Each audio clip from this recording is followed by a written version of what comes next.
اللہ تبارک و تعالی کی طرف سے ہمارے لیے بہت بڑا انعام اور تحفہ ہے،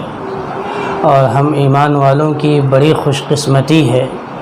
کہ اللہ رب العزت نے ہمیں نماز جیسی عظیم الشان عبادت عنایت فرمائی ہے۔ لیکن ہم تمام ایمان والوں کی یہ بدقسمتی ہے کہ ہم نماز کی طرف توجہ نہیں کرتے۔ 80% سے زائد ایمان والے ایسے ہیں جو نماز پڑھتے ہی نہیں، اور جو پڑھتے ہیں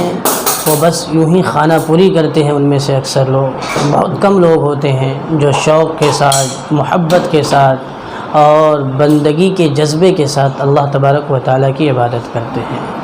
اس لیے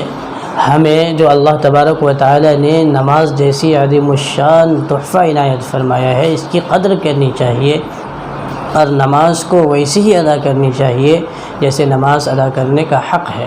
نماز میں سستی کرنا، نماز میں کوتاہی کرنا، نماز پڑھتے رہنا اور نماز میں توجہ نہیں ہونا، یہ ہم لوگوں کی اس وقت کی بہت بڑی پریشانی ہے اور بہت بڑی بیماری ہے۔ اللہ تبارک و تعالی ہم سب کو نمازوں کو صحیح طریقے پر ادا کرنے کی توفیق نصیب فرمائے۔ ورنہ اللہ کے نبی صلی اللہ علیہ وسلم نے ایک موقع پر بیان فرمایا یأتی علی الناس زمان یصلون ولا یصلون، کہ ایک وقت زمانہ ایسا آئے گا کہ لوگ نماز میں ہوں گے لیکن در حقیقت وہ نماز نہیں پڑھ رہے ہوں گے، یعنی صرف وہ نیت باندھے ہوئے ہوں گے، کھڑے ہوں گے قیام میں، رکوع کر رہے ہوں گے، سجدے کر رہے ہوں گے، لیکن ان کی توجہ نماز کی طرف نہیں ہوگی۔ اس لیے بزرگوں، نماز کو اچھی طریقے پر ادا کرنا، اس کی مشق کرنا، یہ ہمارے لیے بہت ضروری ہے۔ علامہ ابن قیم رحمۃ اللہ علیہ بہت مشہور عالم دین ہیں، بہت بڑے بزرگ گزرے ہیں، انہوں نے لکھا ہے کہ نمازیوں کی 5 قسمیں ہیں۔ ایک متہاون فی الصلاۃ، متہاون فی الصلاۃ کہتے ہیں ایسے نمازی کو جو نماز کی ادائیگی میں سستی اور کوتاہی کرتے ہو۔ جب موقع ملا پڑھ لیا، جب موقع نہیں ملا ادا نہیں کیا،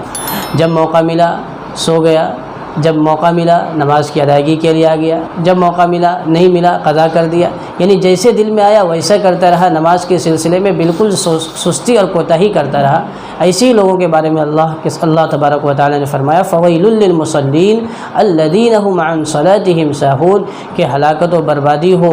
ایسے نمازیوں کے لیے جو نمازوں میں سستی اور کوتاہی برتتے ہیں۔ تو یہ نمازیوں کی پہلی قسم بیان کی گئی متہاون فی الصلاۃ، اور دوسری قسم بیان کی گئی ہے معاقب فی الصلاۃ کی، یعنی ایسے نمازی جو وضو تو صحیح طریقے پر کرتے ہیں، نماز کے لیے آتے بھی ہیں، لیکن نماز کے شروع سے لے کر کے آخر تک ان کا دھیان نماز میں ہوتا ہی نہیں، کبھی کاروبار کا سوچ رہے ہیں، کبھی کسی اور چیز کا سوچ رہے ہیں، ادھر ادھر سوچ رہے ہیں، نماز کی طرف اس کی توجہ نہیں ہوتی۔ تو یہ دوسری قسم بیان کی گئی کہ یہ وہ لوگ ہیں جو معاقب فی الصلاۃ ہے، کہ نماز کی پابندی تو کرتے لیکن نماز میں توجہ نہیں ہوتی۔ اور تیسری قسم بیان کی گئی ہے معفو عنہ کی، یعنی ایسے نمازی جو نماز پڑھتے ہیں، توجہ ان کی نماز کی طرف ہوتی ہے، وضو بھی اچھی طرح کر کے آتے ہیں، سنت و مستحبات کی بھی رعایت کرتے ہیں، لیکن ہوتا یوں ہے کہ وہ نماز میں اللہ کے دھیان کو جمانے کی کوشش کرتے ہیں، لیکن کبھی کبھی اس کا دھیان نکل جاتا ہے نماز کی طرف سے، اللہ کی طرف سے۔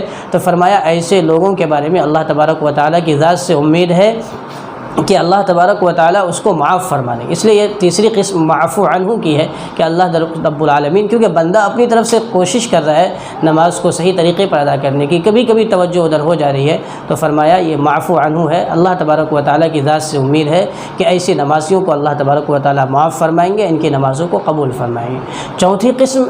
علامہ ابن قیم رحمۃ اللہ علیہ نے نمازیوں کی بیان فرمائی ہے خاشعین کی، یعنی ایسے لوگ جو خشوع اور خضوع کے ساتھ نماز پڑھتے ہیں، انہیں تکبیر تحریمہ کہہ کر کے نماز کے لیے نیت باندھی اور بس اللہ کی طرف دھیان کو جما دیا، اور سلام پھیرنے تک اللہ ہی کے ساتھ ناز و نیاز میں لگے رہے، مناجات میں لگے رہے، اللہ کا دھیان شروع سے آخر تک ان کے دلوں میں رہا۔ فرمائے خاشعین کی نماز ہے۔ ایسے ہی لوگوں کے بارے میں اللہ تبارک و تعالی نے سورۃ المؤمنون میں فرمایا قد افلح المؤمنون الذین هم فی صلاتهم خاشعون، کہ تحقیق وہ ایمان والے کامیاب ہو گئے جو اپنی نمازوں میں خشوع اختیار کرنے والے۔ اور پانچویں قسم علامہ ابن قیم رحمۃ اللہ علیہ نے بیان فرمائی ہے وہ مقربین کی نماز ہے۔ انبیاء کرام علیہم الصلاۃ والسلام کی نمازیں ایسی ہوا کرتی ہے۔ نبی اکرم صلی اللہ علیہ وسلم نے اسی لیے فرمایا قرۃ عینی فی الصلاۃ، کہ میری آنکھوں کی ٹھنڈک نماز ہے۔ تو اس لیے بزرگوں اور دوستو، ہمیں دیکھنا ہے کہ علامہ ابن قیم رحمۃ اللہ علیہ نے جو نمازیوں کی 5 قسمیں بیان کی ہیں، ہم ان میں سے کس زمرے میں داخل ہوتے ہیں۔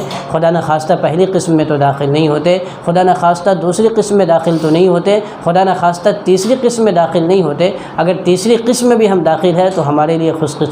خوش قسمتی کی بات ہے، ورنہ ہمیں کوشش کر کے چوتھے زمرے میں شامل ہونے کی کوشش کرنی چاہیے۔